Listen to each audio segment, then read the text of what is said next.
দ্বিতীয় অধ্যায় দিন। প্রথম পাঠ। দিনের পরিচয় ও মৌলিক দিক। দিনের পরিচয়। দিন শব্দের অর্থ আনুগত্য, শক্তি, ক্ষমতা, প্রভাব প্রতিপত্তি, বন্দেগী, দাসত্ব, নিয়ম নীতি, হিসাব নিকাশ, ফয়সালা, জীবন ব্যবস্থা ইত্যাদি। আল্লাহ তাআলা ইসলামকে একমাত্র মনোনীত দিন হিসেবে ঘোষণা দিয়েছেন। আল কুরআনে আল্লাহ তাআলা ইরশাদ করেন, ইন্নাদ-দীনা ইনদাল্লাহিল ইসলাম। নিশ্চয়ই ইসলাম আল্লাহর নিকট একমাত্র মনোনীত দিন বা জীবন ব্যবস্থা। সূরা আলে ইমরান 19।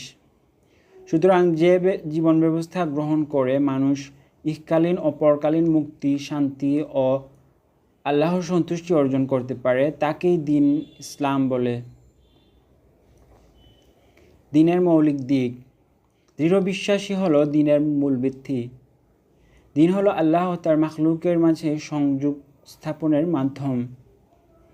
জিবরিল আলাইহিসসালাম আদব ও তাজিমের সাথে রাসূলুল্লাহ সাল্লাল্লাহু আলাইহি সাল্লামের সামনে ছাত্রের মতো বসে রাসূল সাল্লাল্লাহু আলাইহি সাল্লামকে প্রশ্নোত্তরের মাধ্যমে দিনের মৌলিক দিকগুলো বর্ণনা করেন। প্রশ্নোত্তর সংবলিত এ হাদিসকে হাদিসে জিবরিল বলা হয়। এ হাদিসের মাধ্যমে দিনের যে পরিচয় দেওয়া হয়েছে তা তিনটি বিষয়ের সমন্বিত ও সমষ্টিগত রূপ। তা হলো আল ঈমান, আল ইসলাম, আল ইহসান। ইসলামের বাহিরে গ্রহণযোগ্য কোনো দিন নেই। কেউ দাবি করলেও তা আল্লাহর দরবারে গ্রহণযোগ্য হবে না। আল্লাহ তাআলা বলেন, কেউ ইসলাম ছাড়া অন্য কোনো দিন গ্রহণ করতে চাইলে তা কখনো কবুল করা হবে না এবং সে হবে আখিরাতে ক্ষতিগ্রস্তদের অন্তর্ভুক্ত। সূরা আলে ইমরান 85। দ্বিতীয় পাঠ। ঈমানের শাখাসমূহ। ঈমান হলো বিশ্বাসের নাম। রাসূলুল্লাহ সাল্লাল্লাহু আলাইহি সাল্লাম যা নিয়ে এসেছেন এবং দিয়েছেন তার উপর পূর্ণ বিশ্বাসকেই ঈমান বলা হয়। ঈমানের 70-এর অধিক শাখা রয়েছে। এ সম্পর্কে রাসূলুল্লাহ সাল্লাল্লাহু আলাইহি সাল্লাম বলেন, ঈমানের শাখা হচ্ছে 70-এর অধিক বা 60-এর অধিক। এর মধ্যে সর্বোত্তম শাখা হচ্ছে আল্লাহ ছাড়া কোনো ইলাহ নেই একথার সাক্ষ্য দেওয়া, এবং সর্বনিম্ন শাখা হলো পথ থেকে কষ্টদায়ক বস্তু সরিয়ে দেওয়া। আর লজ্জা ঈমানের অন্যতম শাখা। সহিহ মুসলিম 59। ঈমান পবিত্র বৃক্ষ যার শাখা প্রশাখা 70-এর অধিক। এর মধ্য থেকে উল্লেখযোগ্য 20টি শাখা নিম্নে উল্লেখ করা হলো। আল্লাহর জাত, সিফাত ও তাওহীদের উপর বিশ্বাস। আল্লাহ ব্যতীত সব কিছুই নশ্বর এ বিশ্বাস রাখা। ফেরেশতাগণের প্রতি বিশ্বাস স্থাপন করা। আসমানি কিতাবসমূহ সত্য এ বিশ্বাস রাখা। রাসূল সাল্লাল্লাহু আলাইহি সাল্লামগণের প্রতি বিশ্বাস স্থাপন। তাকদীরের প্রতি বিশ্বাস। আখিরাতের প্রতি বিশ্বাস। মুনকার নাকিরের সওয়াল জবাব, কবরের আযাব, পুনরুত্থান, হাশরের ময়দানে সমবেত হওয়া, হিসাব, মিজান, পুলসিরাত ইত্যাদি। জান্নাতের প্রতিশ্রুতি ও তাতে চিরস্থায়ীভাবে থাকার বিশ্বাস রাখা। জাহান্নামের ভয় ও আযাব সম্পর্কে দৃঢ় বিশ্বাস রাখা। আল্লাহ তাআলার প্রতি মহব্বত পোষণ করা। আল্লাহর জন্য কাউকে ভালোবাসা। মুহাজির, আনসার ও রাসূলুল্লাহ সাল্লাল্লাহু আলাইহি সাল্লামের বংশধরগণের প্রতি ভালোবাসা পোষণ এবং আল্লাহর জন্যই কারোর প্রতি ঘৃণা পোষণ করা। রাসূলুল্লাহ সাল্লাল্লাহু আলাইহি সাল্লামের উপর দরুদ পাঠ ও তার সুন্নতের অনুসরণের মাধ্যমে সর্বাগ্রে তার প্রতি নিরঙ্কুশ ভালোবাসা রাখা। কাজে কর্মে লোক দেখানো, কপটতামুক্ত ইখলাস বা নিষ্ঠা প্রদর্শন। তওবা ও অনুশোচনা। খাওয়াফ বা ভবিষ্যৎ পরিণতির বিষয়ে ভয় করা। আশান্বিত থাকা। হতাশা ও নিরাশা ত্যাগ করা।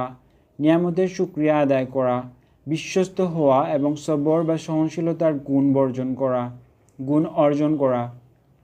তৃতীয় পাঠ। তাজকিয়ার পরিচয় ও প্রয়োজনীয়তা। তাজকিয়া শব্দের অর্থ পবিত্রকরণ, পরিশুদ্ধ করা। যে জ্ঞান অর্জন ও তদানুযায়ী আমল করলে ব্যক্তির অভ্যন্তরীণ ও বাহ্যিক দিক বোধ পবিত্র হয়ে আল্লাহ তাআলার নৈকট্য লাভ হয় তাকে ইলমুত তাজকিয়া বলে। কোরআন মাজিদের 29টি আয়াতে তাজকিয়ার কথা বলা হয়েছে। তাজকিয়া বা পরিশুদ্ধি হতে হবে ব্যক্তি, পরিবার, সমাজ ও রাষ্ট্রের। তার সূচনা হবে ব্যক্তির আত্মিক পরিশুদ্ধি থেকে। রাসূল সাল্লাল্লাহু আলাইহি সাল্লামের প্রধান 4টি দায়িত্বের মধ্যে তাজকিয়া অন্যতম গুরুত্বপূর্ণ দায়িত্ব।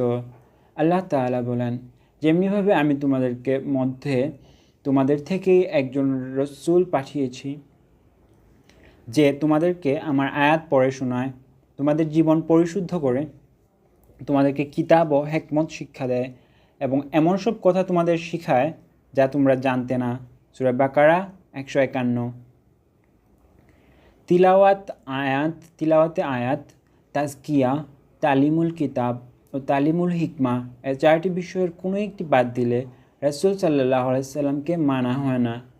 সালাত, সাওম, জাকাত, হজ যেভাবে শিক্ষা করা ও আমল করা ফরজে আইন, একইভাবে ইলমুত তাজকিয়ার জ্ঞান অর্জন করা এবং আমলে পরিণত করাও ফরজ।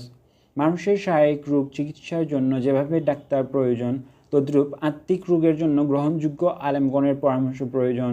তিনি আল্লাহ রাসূলের সাল্লাল্লাহু আলাইহি সাল্লাম নির্দেশিত পদ্ধতি অনুযায়ী তাজকিয়ার জ্ঞান দান করবেন। আল্লাহ তাআলা তাজকিয়া অর্জনকারীদের সফল কাম বলে ঘোষণা দিয়েছেন।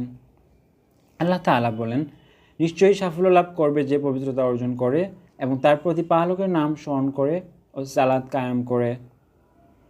সূরা আলা 14-15। আল্লাহ তাআলা প্রথমত তাজকিয়া বা নিজেকে পরিশুদ্ধ করা, দ্বিতীয়ত রাসূলের নির্দেশিত পদ্ধতিতে আল্লাহর জিকির করা এবং তৃতীয় পর্যায়ে সালাত আদায় করার কথা বলেছেন।